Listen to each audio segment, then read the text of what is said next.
My husband stole $75,000 from our daughter's college fund to start a new life with his mistress. He thought he had gotten away with it. He thought we were helpless. What he didn't know was that for the past 6 weeks, our 2-year-old daughter had been watching his every move, and she was about to burn his new world to the ground. This is a story about how a family's worst nightmare became a masterclass in revenge. If you believe that payback is a dish best served cold, make sure you hit that subscribe button. The smell of freshly brewed Peet's coffee filled the kitchen. A rich, dark promise that the day held some semblance of order. It was a small, daily ritual that grounded me. I stood by the counter, swirling a splash of creamer into my favorite ceramic mug, the one Lily had painted for me in 3rd grade. Its handle was a little lumpy, and the heart on the side was distinctly lopsided. But the words "World's Best Mom" were written with such earnest conviction that it felt more valuable than fine china. Outside, the Ohio morning was wrapped in a soft, gray blanket, the kind of quiet day that invited planning and dreaming. And we were doing a lot of both lately. Spread across the worn oak of our dining table were the FAFSA forms, a daunting labyrinth of financial disclosures and tax codes. But to me, they were a map to Lily's future. I smiled, tracing the edge of a form with my finger. I could already see her walking across a sprawling college green, probably in New England, with a stack of books under her arm. I pictured her in a heated debate with a professor, her eyes alight with intellectual fire, all while her fingers were probably typing out lines of code for some new app under the table. She was that kind of brilliant, a quiet, observant 12-year-old who held entire universes in her mind. Just last week, she had tried to explain quantum entanglement to me using 2 of her mismatched socks, and for a fleeting moment, I almost understood it. That's when the sound sliced through the morning's peace. It wasn't loud, but it was profoundly, deeply wrong. From upstairs, from our bedroom, came a sharp, rhythmic tearing sound. A zipper, not the gentle pull of a jacket, but the aggressive, frantic rip of a large suitcase being forced shut, its teeth straining against the pressure. My hand, halfway to my lips with the coffee mug, frozen midair. The mug suddenly felt impossibly heavy, its warmth a stark contrast to the icy dread that began to crawl up my spine. David was supposed to be at the office.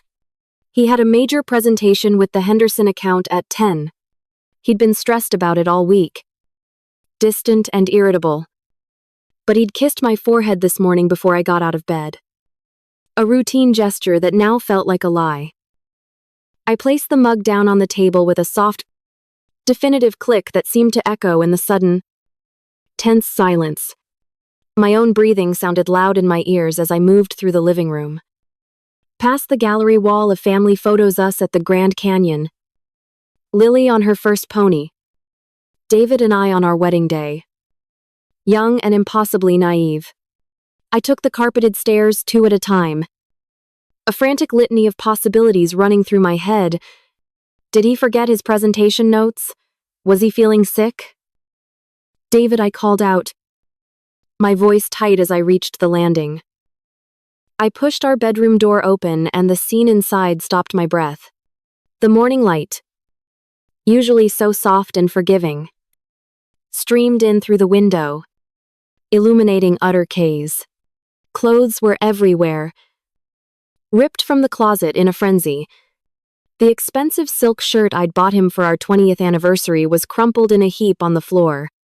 His favorite ties, the ones Lily had so carefully picked out for him every Christmas, were scattered like fallen leaves. And in the center of it all stood David, my husband of 22 years, shoving a black polo shirt into an overstuffed suitcase on our bed.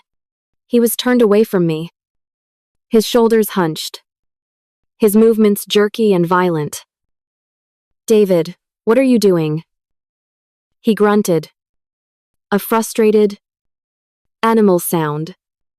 As he wrestled with the zipper, it snagged on a stray thread and he swore under his breath.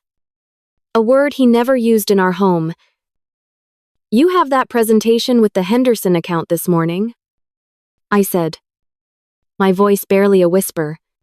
I sounded like a stranger in my own bedroom. You'll be late. He finally stopped struggling and straightened up. For a long moment, he just stood there. His back to me. He was looking at the wall. At the framed photo of the three of us on that beach in North Carolina. Our faces bright with sunshine and laughter. A memory from another lifetime. I'm not going, he said. His voice was flat, hollowed out, as if all the emotion had been surgically removed. What do you mean you're not going? You've been preparing for weeks. I took a hesitant step into the room, my feet navigating the wreckage of our shared life on the floor. Honey, what's going on? Talk to me. He finally turned his head, and the coldness in his eyes hit me with the force of a physical blow. There was no recognition, no warmth, no love, no husband. There was just a stranger with my husband's face, looking at me as if I were a piece of furniture he was leaving behind. I'm doing what I should have done years ago. Holly. The floor seemed to tilt beneath my feet. The air thickened, becoming heavy and hard to breathe. I reached out and gripped the wooden door frame, my knuckles turning white. The solid wood, the only thing keeping me upright. 1,000 questions screamed in my mind, but they were tangled in a knot of pure, primal fear. The one question I never, ever wanted to ask fought its way to the surface. Raw and desperate. Is there someone else? He had the decency to hesitate. For a single, agonizing second. His eyes flickered away from mine. A fleeting shadow of guilt crossing his features before it was replaced by a hard, defiant resolve. He opened his mouth, then closed it, as if weighing the cost of a lie versus the cruelty of the truth. This isn't about that, he finally said. And the dismissive, evasive words were a more damning confession than a simple yes ever could be. He turned back to the suitcase and, with a final, violent yank, ripped the zipper closed. The sound was a definitive, brutal end. I didn't wait to hear another word. I turned and fled. My bare feet slapped against the cold hardwood floors as I ran down the stairs. A ragged sob catching in my throat. My heart was hammering against my ribs. A wild bird trapped in a cage. I bypassed the kitchen, the scent of coffee now turning my stomach, and stumbled into the small room we used as a home office. My hands were shaking so violently it took me 3 tries to type the password into the desktop computer. Lily Grace 2013? Our daughter's name and her birth year. A password he'd set up for everything. A detail I'd once found sentimental. Now, the irony was a poison dart in my heart. The online banking portal took an eternity to load N00. Its little blue circle spinning and spinning, mocking my desperation. Finally, the page resolved. Its sterile corporate layout, a chillingly indifferent frame for the devastation it held. Checking account $247. Bashisen. My breath hitched. No, that had to be a mistake. A glitch. I had just deposited his paycheck yesterday. There should have been over $5,000. My eyes, wide with panic, darted down the page. Joint savings account $0. Ling ling. A wave of nausea churned in my stomach. I felt dizzy, disoriented. With a trembling finger, I clicked on the tab that was the hardest to look at. The one that represented 12 years of sacrifice, of overtime shifts and skipped vacations. Lily's 529 college fund account not found. I refreshed the page. Then again. And again. Nothing. It was simply gone. My hands flew across the keyboard, navigating to the transaction history page. And there it was. Under a date from 3 days ago, a single line item, wire transfer, to an account number I didn't recognize. For an amount that made the world go black at the edges. 75 美元. Ling ling ling. All of it. The screen blurred. The numbers swimming in the hot tears that finally overflowed. The air in the room was gone. I was suffocating. Mom, is everything okay? I spun around in the office chair so fast it squeaked in protest. Lily was standing in the doorway, a half-eaten bowl of cinnamon toast crunch in her hands. Her brow furrowed with concern. She was in her favorite Star Wars pajamas. Her dark hair pulled back in a messy ponytail. Herr intelligent. Perceptive eyes took in my tear-streaked face. The frantic energy in the room. And I saw a flicker of understanding that no 12-year-old should ever possess. I swiped at my face with the back of my hand, trying to compose myself, trying to build a wall to protect her from this. I forced a smile that felt like it was cracking my face in two. Everything's fine. Sweetie.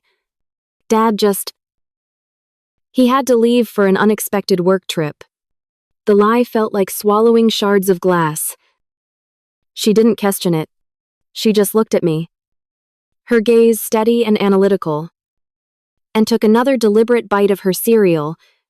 The loud crunch was the only sound in the house. A moment later, a heavy thud from the foyer made us both jump. It was the sound of the suitcase hitting the floor. Then came the slow, deliberate roll of its plastic wheels across the hardwood. David was there, shrugging on his jacket, his back to us, a stranger about to walk out of our lives. He was going to leave without a word. A surge of white-hot rage cut through the thick fog of my despair. It straightened my spine and cleared my voice. That's it, I demanded, standing up from the chair. My voice was trembling, but it was loud. 22 years. David. And you just walk out like you're taking out the trash. He stopped, his hand on the doorknob, but he didn't turn around. I left you a voicemail. Holly. I explained everything. A voicemail I laughed. A harsh, ugly, broken sound that didn't feel like my own. I don't want a voicemail. I want you to turn around and look your daughter in the eye and tell her why you're abandoning her. He finally, slowly, turned. His face was a mask of strained indifference, but I could see the tightness around his jaw, the flicker of cowardice in his eyes. He glanced at Lily, who had silently placed her cereal bowl on the entry table. She was standing straight and tall, her hands clasped behind her back. She wasn't crying. She was just watching him, her gaze unwavering. His eyes met hers for maybe 3 seconds. An eternity of betrayal passed between them before he looked away, unable to bear the weight of her silent judgment. You'll understand when you're older, he mumbled to the floor. Then he opened the door, stepped out into the gray, indifferent morning, and pulled it shut behind him. The sharp, metallic click of the deadbolt locking echoed through the house. It was the sound of a period at the end of a very long sentence. The silence that followed was a physical presence. It was heavy, suffocating. It filled every corner of the house. My legs gave out and I slid down the cool plaster of the hallway wall until I was sitting on the floor.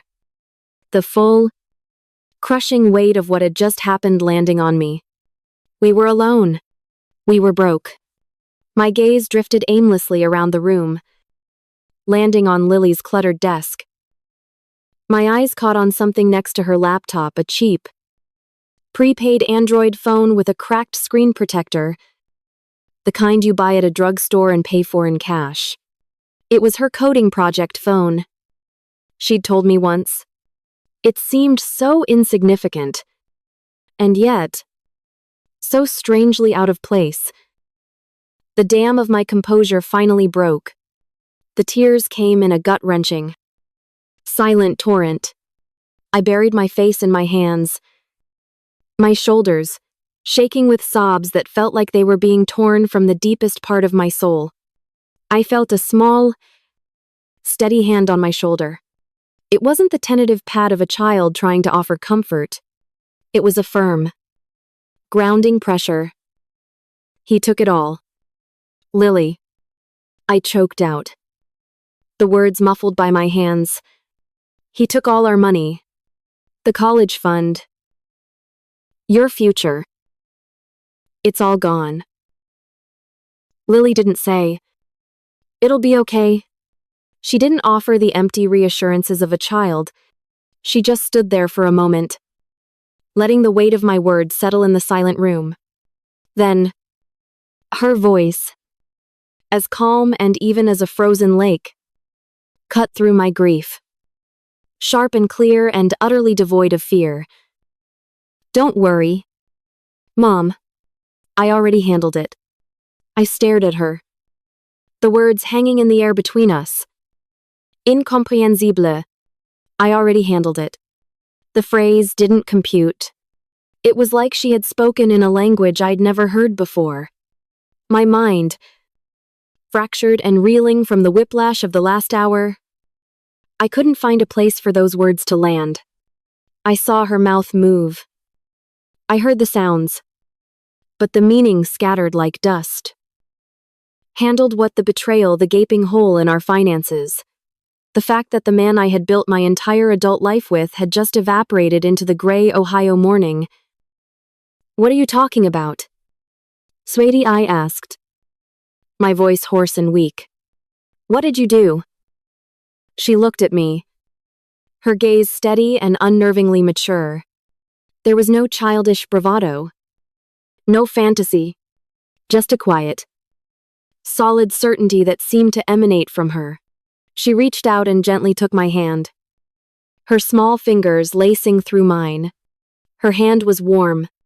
Mine was ice cold. "It's okay, Mom," she said, her voice soft but firm. "It's going to be a little messy for a while, but I'm not going to let him destroy us." I wanted to believe her. God. I wanted to believe her more than I had ever wanted anything in my life. But all I could do was stare at her 12-year-old face, at the faint dusting of freckles across her nose, and try to reconcile the child I knew with the stranger who was speaking.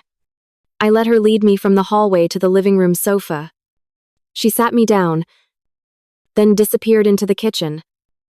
Returning a moment later with a glass of water, I drank it obediently, the cool liquid doing nothing to quench the fire in my chest. The shock was beginning to recede, and in its place, a vast, empty ocean of grief was rushing in. I didn't ask any more questions. I didn't have the strength. The first week was a blur of hollow spaces. The house, once a warm and bustling container for our lives, suddenly felt cavernous and cold. Every room was haunted by David's absence. I'd walk past his worn leather armchair in the living room and instinctively brace myself for the sight of him sitting there, reading the paper. A sight I would never see again. I found one of his coffee mugs, left unwashed by the sink, and I just stood there, staring at the faint lipstick smudge on the rim, not mine until the tears blurred my vision so much I couldn't see it anymore. I slept on my side of the bed, a barricade of pillows built down the middle to keep me from rolling into the vast, cold emptiness he had left behind. I called my sister and told her David and I were separating. A clinical, bloodless word for a wound that felt fatal. I didn't tell her about the money. I couldn't bring myself to speak that particular shame out loud. Through it all, Lily was an island of unnerving calm in my turbulent sea of grief. While I was struggling to just get out of bed, she was a model of perfect, unshakable discipline. She woke up at 6:30 every morning, the same as always.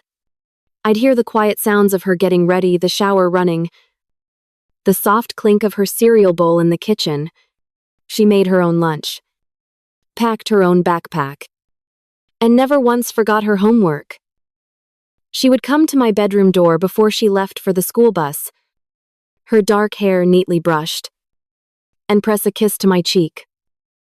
"Have a good day, Mom," she'd say, as if it were just any other Tuesday. One morning, as I was sitting at the kitchen table staring into a cup of coffee that had long gone cold, I couldn't take the disconnect anymore. She was moving with such purpose, putting her lunchbox into her backpack with a focused efficiency that felt alien. "Lily? Are you okay?" I asked, the words tumbling out.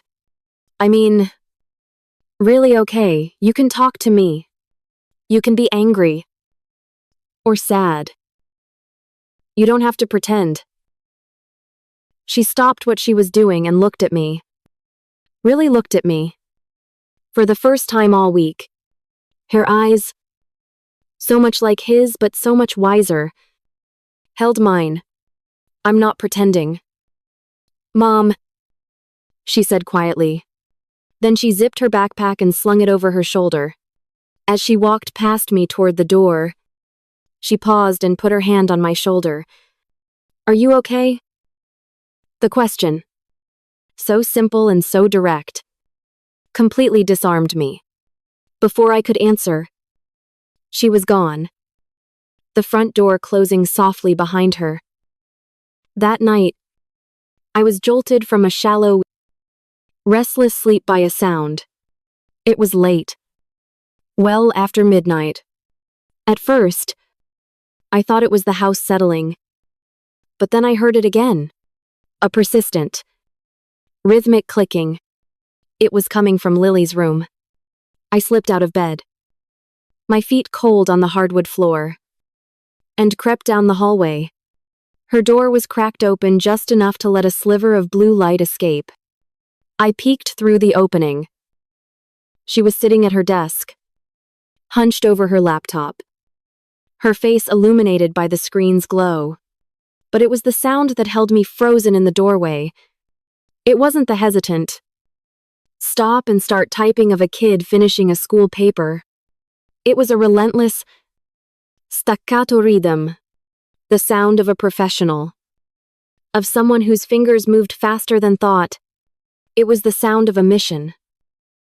The next morning, driven by a desperate need to feel useful, to impose some kind of order on our collapsing world, I decided to do laundry. When I went into Lily's room to gather her hamper, I saw it, tucked neatly under her desk, partially obscured by a stray textbook, was a plain black 3-ring binder. Thinking it was for school, I bent down to move it out of the way. But the label on the spine wasn't history or algebra. It was a single, typed word, project. A cold curiosity, stronger than my sense of her privacy, took hold. I picked it up. It was heavy. I sat on the edge of her bed and opened it. The first page was a printed spreadsheet. Columns of dates, transaction numbers, and amounts. Dozens of small, untraceable cash withdrawals from David's personal account over the last 3 months. Cells were highlighted in yellow and red, with handwritten notes in the margins in Lily's neat precise script. The next section was printouts of emails. My blood ran cold. They were between David and a woman named Jessica. They were intimate, filled with shared jokes and promises for a future together. A future in Florida. A future built on the ashes of our family. They talked about us. About me, they called me the situation. They discussed how to handle the Holly situation with the cold detachment of business partners planning a hostile takeover. I felt a wave of dizziness, the pages blurring in front of me. I flipped further. There were bank statements, more highlighted transactions. And then, the final, devastating blow, a copy of a mortgage application for a 2-bedroom condo in Sarasota. The applicants were listed as David Miller and Holly Miller. My name, my social security number.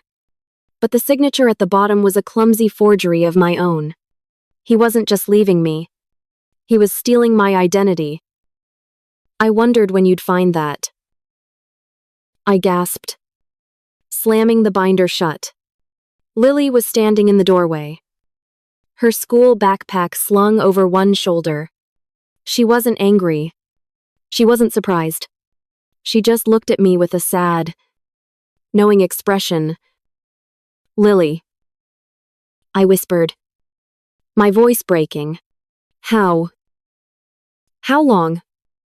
I first found a text message on his phone 6 weeks ago, she said, her voice completely level. He's gotten careless. He started leaving it unlocked. She walked into the room and sat down on the bed next to me, placing her backpack on the floor. I knew you'd be too hurt. I knew he'd deny everything. So I decided I needed proof, not just suspicion. And I needed a plan. A plan. I looked from her face to the sinister black binder in my lap. What kind of plan? She stood up. Come on, she said. I'll show you. She led me to her desk. Pushed aside was her normal school laptop. Next to it was the cheap, prepaid Android phone with the cracked screen. And beside that was another laptop. A sleek, unmarked black one I had never seen before. She sat down and lifted the lid. The screen flickered to life, not with the familiar Windows or Apple logo, but with a black screen filled with lines of green text. It looked like something out of a spy movie. Her fingers flew across the keyboard. A blur of motion. And a desktop appeared. It was organized with a terrifying, military precision. There were no family photos or funny icons.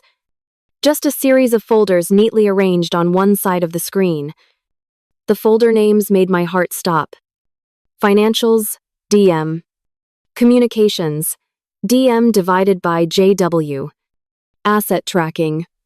Project payback. How did you get all this? I breathed, staring at the screen. Hacking is illegal. Lily. So is bank fraud and identity theft? She replied without missing a beat.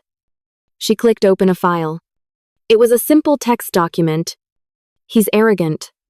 He thinks he's smarter than everyone, especially when it comes to technology. His password for everything, his email, his online banking, his social media, even his work server is the same. She pointed to the screen. On it were 2 words.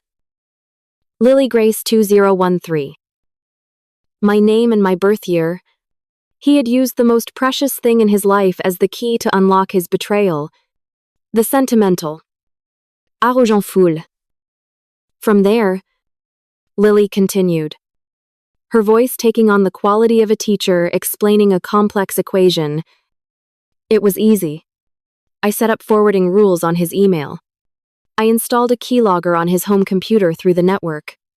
I found out about Jessica Wells. She's a junior accountant at his firm.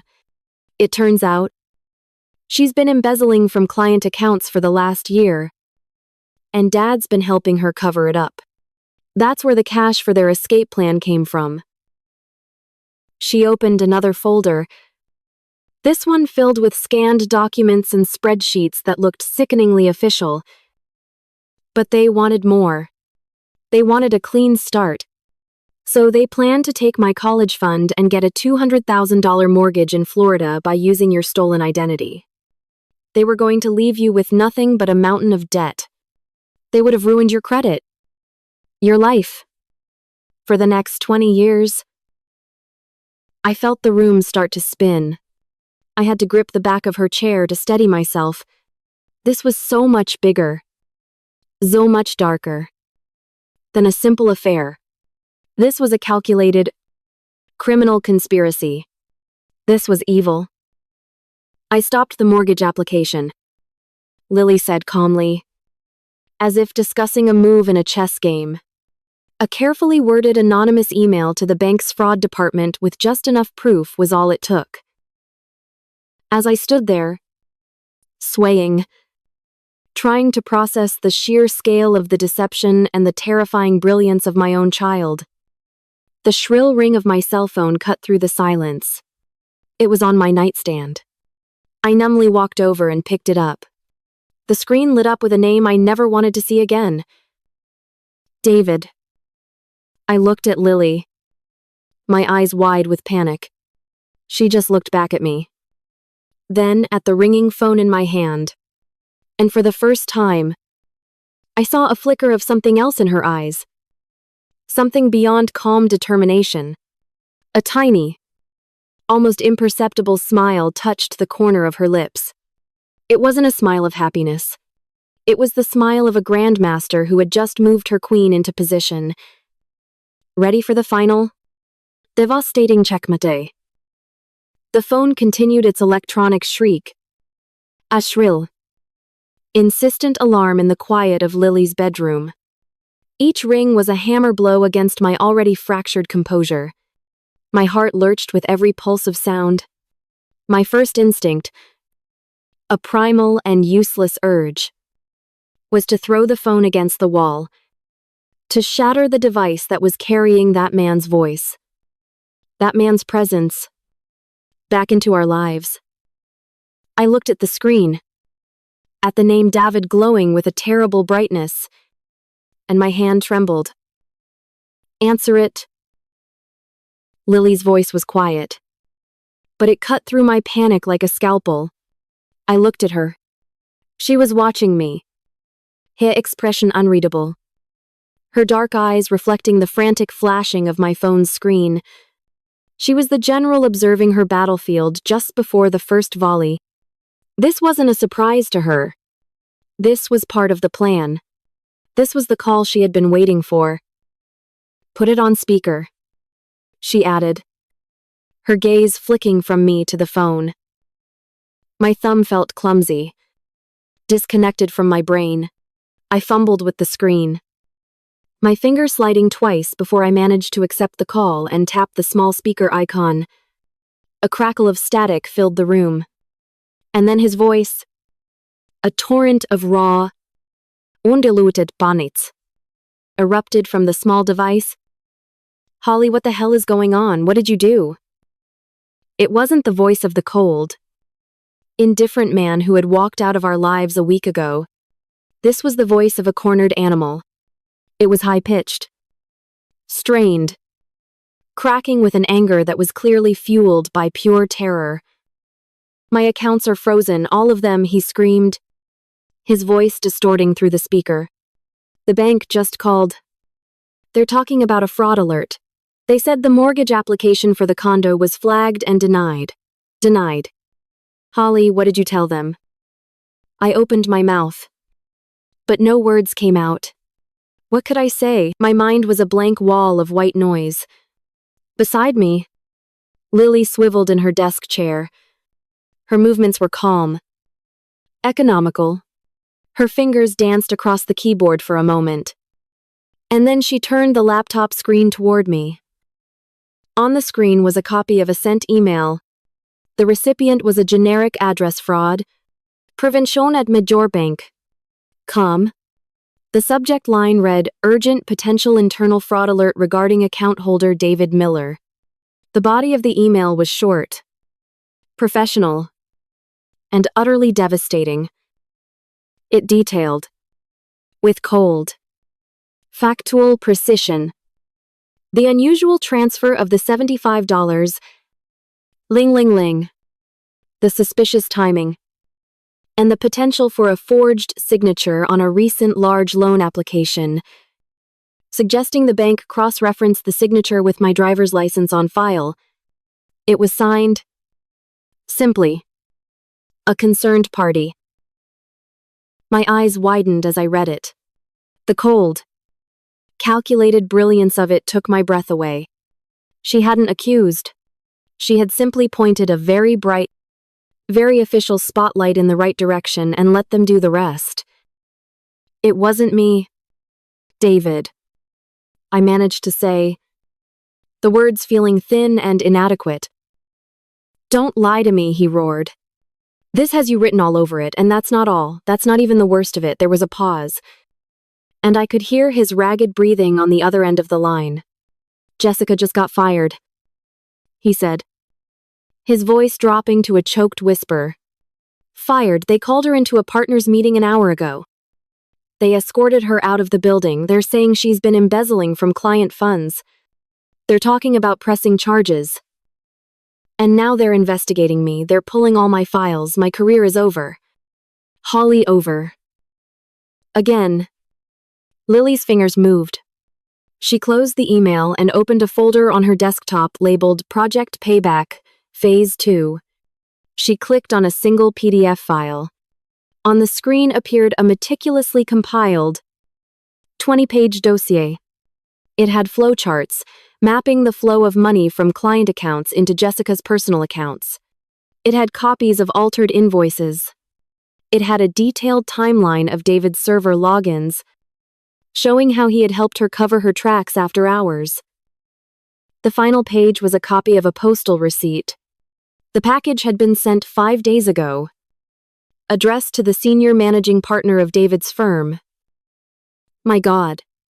She hadn't just tipped them off. She had handed them a fully prosecuted case on a silver platter. The phone was silent for a moment, filled only with David's frantic, gulping breaths. He was a drowning man, and the water was rising fast. Then he started screaming again. And this time, the panic had escalated into sheer, unadulterated terror.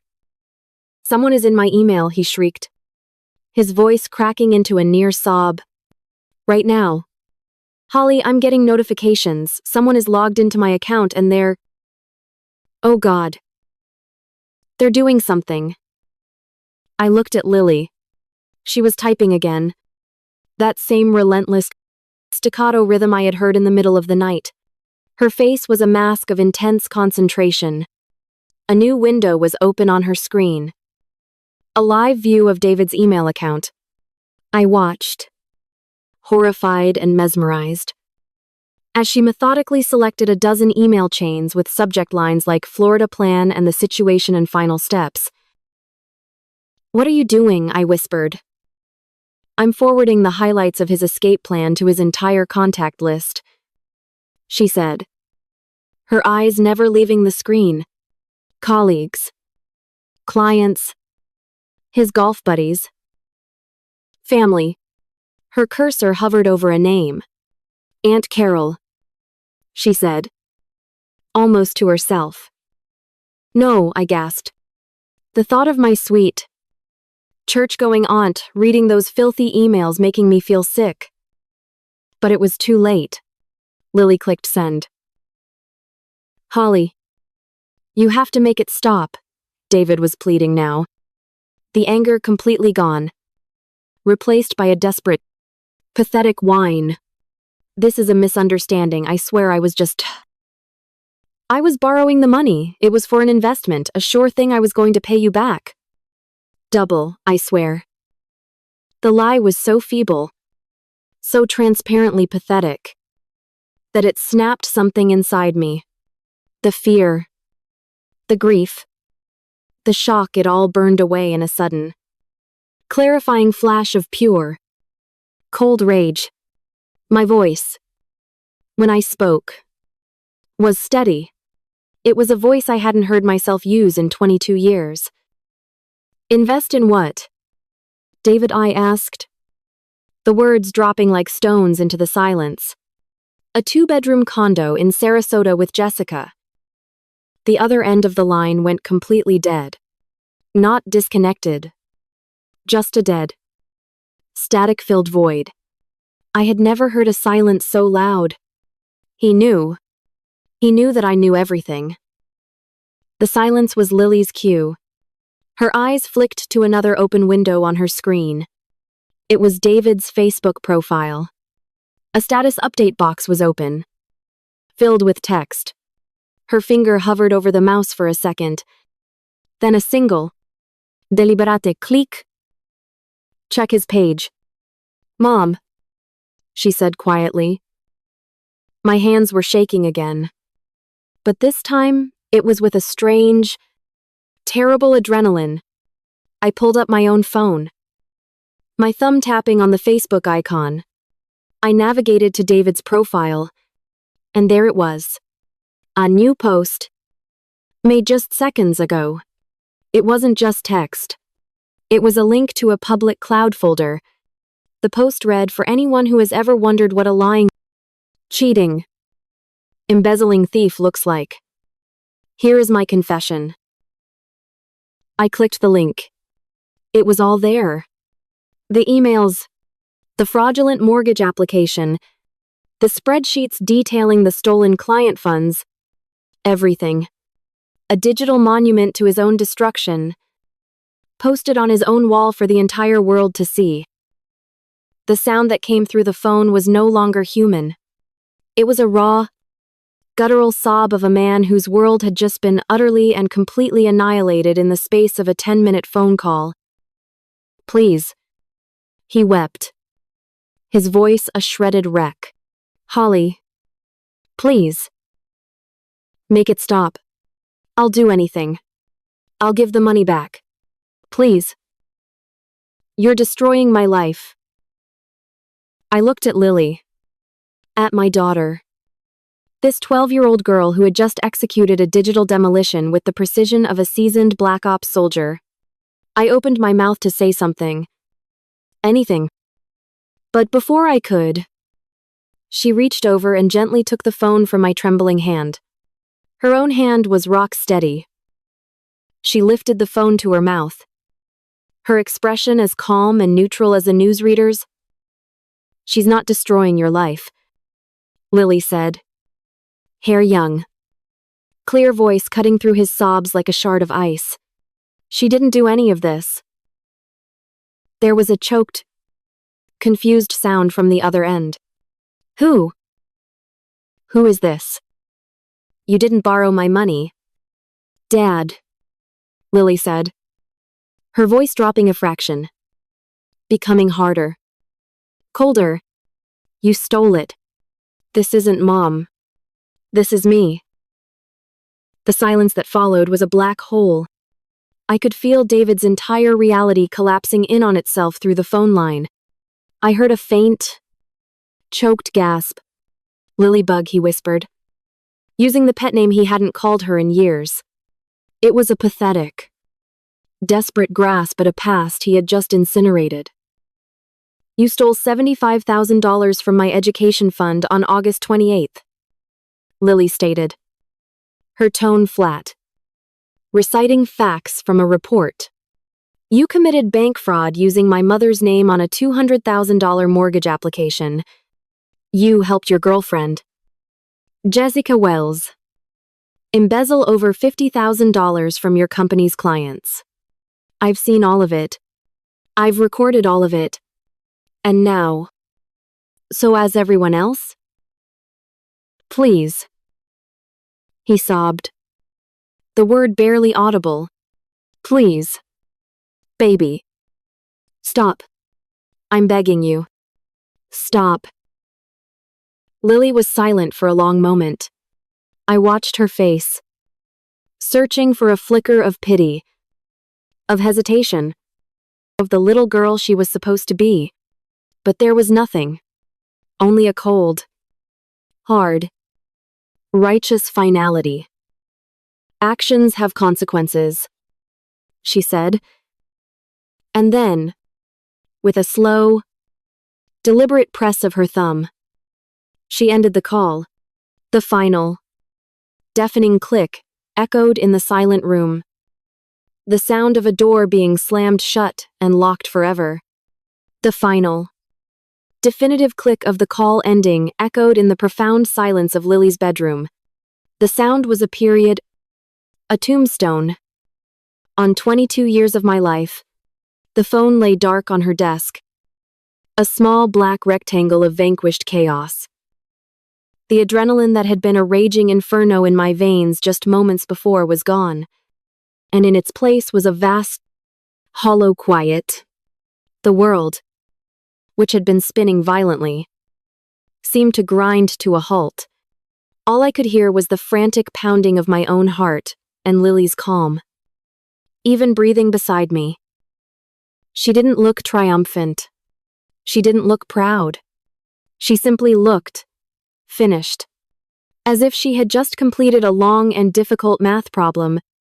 She swiveled in her chair to face me, and in her dark, intelligent eyes, I finally saw a flicker of the 12-year-old girl she was, a shadow of vulnerability, the weight of what she had done, the sheer enormity of it. I finally seemed to land on her small shoulders. I didn't think. I just moved. I closed the distance between us and wrapped my arms around her, pulling her out of the chair and into an embrace so tight I was afraid I might break her. I buried my face in her hair, which smelled like mint shampoo and clean laundry, and for the first time in what felt like a lifetime, I let go. A single, ragged sob escaped my lips. But it wasn't a sob of grief. It was a sob of release. The crushing weight that had been sitting on my chest for weeks, the weight of the betrayal, the fear, the helplessness, it was gone. It had been lifted, not by me, but by the small, fierce warrior in my arms. I held on to her like she was the only solid thing in a world that had turned to water. And she held on to me right back, her arms wrapped tightly around my neck. We stood there for a long time, in the quiet of her bedroom, surrounded by the digital ghosts of a life that was now over. And for the first time since I'd heard that zipper on that terrible morning, I felt the first, fragile stirrings of peace. A few weeks later, we were sitting in the sterile, beige office of my new lawyer. A sharp, no-nonsense woman named Ms. Albright. The air smelled of old paper and industrial-strength coffee. Outside the window, the city of Columbus moved on. Oblivious. For me, these past weeks had felt like living in the quiet, surreal aftermath of a hurricane. The storm had passed, but we were left to survey the wreckage. The phone calls had stopped. The social media accounts had been deleted. There was only a vast, echoing silence from David's side of the world. Ms. Albright peered at us over the top of her gold-rimmed glasses, a thick file open on the mahogany desk between us. "Well," she said, her tone a mixture of professional detachment and unconcealed amazement. "I've been a divorce attorney for 30 years. Holly. And I've never seen a situation quite like this." She cleared her throat. "To put it mildly, your husband, soon-to-be ex-husband, and his associate, Miss Wells, are in a catastrophic amount of trouble. My firm has been in contact with the legal team from his former employer.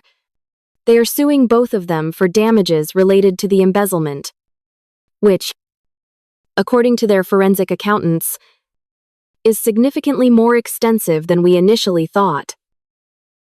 She paused, letting the weight of the words sink in. "Furthermore, the district attorney's office has convened a grand jury based on the, shall we say, comprehensive evidence that was made public. They are expecting to hand down indictments for grand larceny, multiple counts of wire fraud, and identity theft within the month. Their assets have been frozen. Their passports have been flagged.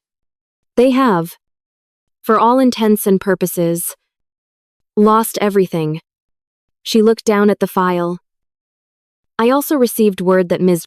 Wells's father, a rather prominent physician in the area, has formally disowned her and publicly stated he will not be contributing to her legal defense. I just nodded. A strange numbness settling over me. It wasn't happiness. It was a grim, hollow finality. It was the sound of a door closing on a chapter of my life I wished had never been written. Ms. Albright leaned forward, a curious glint in her eye. The most astonishing part of all this, she said, tapping a perfectly manicured finger on the file, is the sheer recklessness of their digital security. The evidence wasn't just there, it was practically gift-wrapped. According to the IT report from his firm, your husband used the same, shockingly weak password for everything. His personal email, his work server, his cloud storage, everything. She shook her head in disbelief.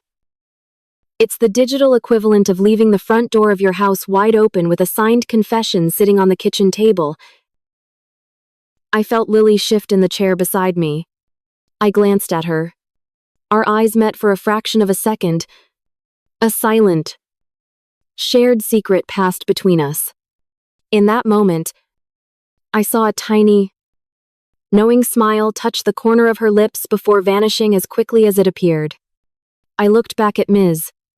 Albright and gave a small, non-committal shrug. The months that followed were about rebuilding. The first and most important step was selling the house. It was too big. Too full of ghosts. Every corner held a memory that was now tainted. The process of packing up our lives was a kind of therapy, sorting through old photos. I didn't feel sadness. I felt a sense of detachment. Like I was curating a museum exhibit of a life that belonged to someone else. The day we closed the sale, I handed the keys to the new family and didn't look back. Driving away from that tree-lined street for the last time, with Lily in the passenger seat navigating to our new apartment, I felt nothing but the exhilarating lightness of a fresh start. I started going to a support group for women navigating difficult divorces. At first, I just listened, drawing strength from their stories. Then, one evening, I found myself speaking, my voice stronger and clearer than I had heard it in years, telling a version of my story, the edited version. Of course, and I realized I wasn't a victim anymore. I was a survivor. Lily, meanwhile, was undergoing her own transformation. The dark, intense focus she'd had during the project began to soften, channeling itself into something new, something constructive. Her war room became a workshop. She took the skills she had used to dismantle a life and began using them to protect others. She started a small, unofficial consulting service, creating a simple website called Family Digital Defense.